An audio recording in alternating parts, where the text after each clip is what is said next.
അവിഹിതം. ഇന്നാണ് എൻ്റെ സുഹൃത്ത് വരുന്നത്. പ്രവാസ ലോകത്തു നിന്നും നാട്ടിലേക്കുള്ള അവൻ്റെ അവസാന യാത്ര. പ്രവാസ ജീവിതം അവസാനിപ്പിച്ചു വരുന്ന അവനെ വിളിക്കാൻ ഞാൻ തനിച്ചാണ് പോകുന്നത്. മുമ്പൊക്കെ അവൻ നാട്ടിലേക്ക് വരുമ്പോൾ അവൻ്റെ ഫാമിലിയെ കൂടി ഒരു ചെറിയ വണ്ടിയിൽ കൊണ്ടുപോകുന്ന ഒരു ഡ്രൈവർ മാത്രമായിട്ടാണ് ഞാൻ പോവാറ്. ഇത്തവണ വലിയ വണ്ടി തന്നെ വിളിച്ചു. വണ്ടിയിൽ സ്ഥലമുണ്ടായിട്ട് പോലും ആരും വന്നില്ല.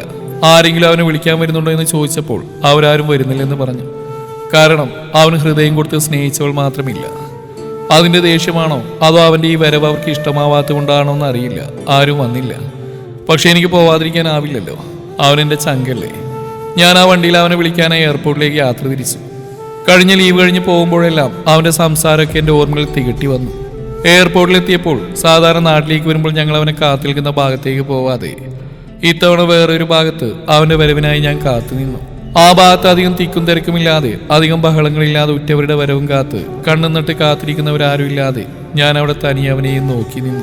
എങ്കിലും 1-2 പേര് അവിടെയും ഉണ്ടായിരുന്നു. പ്രിയപ്പെട്ടവരുടെ വരവും കാത്ത് നിർവികാരതയോടെ അകത്തേക്ക് നോക്കി നിൽക്കുന്ന വിരലിലെണ്ണാവുന്ന ചിലർ. എൻ്റെ ഓർമ്മകൾ അവൻ്റെ കൂടെ കൂടി. അവൻ വഞ്ചിക്കപ്പെടുകയാണെന്ന് അവൻ അറിയിച്ച ആ ദിവസം. നൈറ്റ് ഡ്യൂട്ടിയിൽ ഏർപ്പെട്ടവൻ പോക്കറ്റിലെ ഫോണിലെ തുടരെയുള്ള ശബ്ദങ്ങൾക്ക് ജോലി തിരക്കിൽ നിന്ന് മാറി ഫോൺ ഓപ്പൺ ചെയ്ത് നോക്കി. പക്ഷേ ഒരു നോട്ടം മാത്രമേ നോക്കിയുള്ളൂ. ആ നിമിഷം തന്നെ കയ്യിലെ ഫോൺ ഊർന്ന് കയ്യിൽ നിന്ന് താഴെ വീണിരുന്നു. ഫോണിലെ കാഴ്ചയിൽ കുറച്ച് നിമിഷങ്ങൾ അവൻ തരിച്ചിന്ന് പോയി.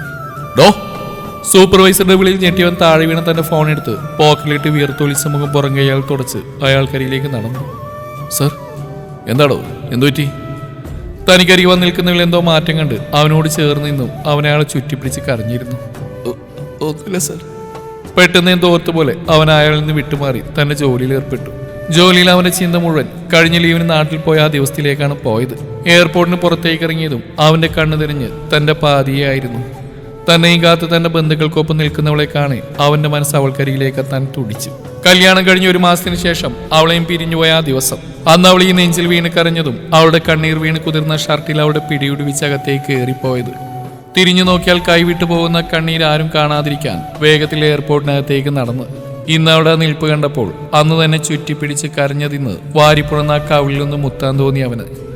കൂടെ ഒരുപാട് പേരുള്ളതുകൊണ്ട് അവൻ ആ മോഹം മനസ്സിൽ വെച്ച് അവർക്കരികെ ചെന്ന് തന്റെ പെട്ടിയും ലാഗേജും വണ്ടിയിൽ കയറ്റി അവളോടൊപ്പം വണ്ടിയിൽ കയറി.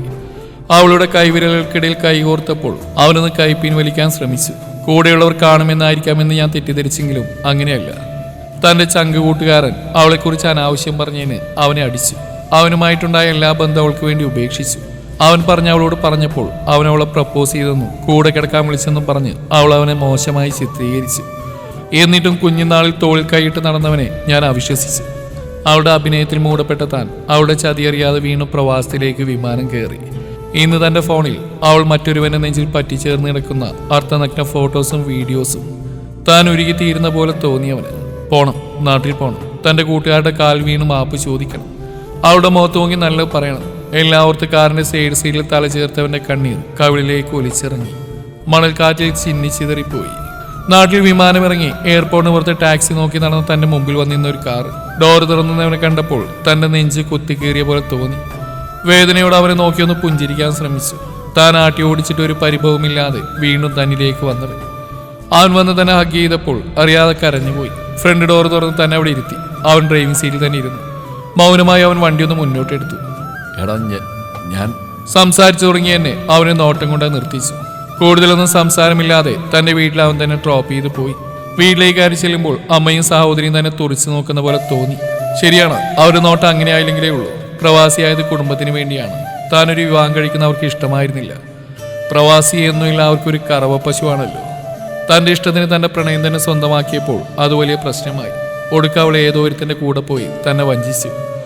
ഇന്ന് തനിക്ക് തന്റെ കുടുംബത്തിന് മുമ്പിൽ തലയുയർത്തി നിൽക്കാൻ പറ്റാതെയായി. ആരിൽ നിന്നൊരു സഹതാപം ഏറ്റുവാങ്ങാൻ നിൽക്കാതെ താൻ വീണ്ടും പ്രവാസത്തിലേക്ക് തിരിച്ചു. അവളെ കണ്ട് സംസാരിക്കാൻ തോന്നിയെങ്കിലും തന്റെ കൂടെ കിടന്ന് വഞ്ചിച്ചവളെ കാണാൻ മനസ്സ് അനുവദിച്ചില്ല. അന്നും അവൻ തന്നെ തന്റെ കൂടെ വന്നു. അകത്ത് കയറുമ്പോൾ അവനെ കെട്ടിപ്പിടിച്ച് കുറച്ചു നേരം നിന്നു. അവന്റെ ഹൃദയം കൂടെ ഉണ്ടെന്ന പോൽ പറയാതെ പറഞ്ഞു. അകത്ത് കയറും വരെ അവനെ നോക്കി നോക്കി നടന്നു. മനസ്സിൽ ഇനി നാട്ടിലേക്ക് വരില്ലാൻ തീരുമാനിച്ച പോലെ അവന്റെ ആ നോട്ടവും നടത്തവും മനസ്സിൽ കണ്ട് ഇന്ന് അവന് വേണ്ടി തനിയെ പതിവിന് വിപരീത സ്ഥലത്ത് കാത്തു നിൽക്കുന്നു. എന്റെ കാത്തിരിപ്പിന് വിരാമം വിട്ടുകൊണ്ട് അവസാനം വന്നു അവൻ, എന്റെ പ്രിയപ്പെട്ടവൻ, അത്രയും പ്രിയപ്പെട്ട കൂട്ടുകാരൻ. ഓരോ വരവിലും ഒരുപാട് പെട്ടിയുമായി ലീവിന് വരുന്നവൻ. അവന്റെ അവസാനത്തെ വരവ് ഒരു വലിയ പെട്ടിയും കൊണ്ടായിരുന്നു. ആ പെട്ടി വണ്ടിയിൽ കയറ്റി അവന്റെ സ്വപ്നമായ ആ വീട്ടിലേക്ക് ഞാൻ അവനെയും കൂട്ടി പുറപ്പെട്ടു. ആഗ്രഹിച്ചുണ്ടാക്കിയ വലിയ വീട്ടിൽ സമാധാനമില്ലാത്ത അവന്റെ സ്വപ്നഗ്രഹത്തിലേക്ക് വീട്ടിലെത്തിയപ്പോൾ ആ പെട്ടി ഇറക്കാൻ 2-3 പേർ എന്നെ സഹായിച്ചു.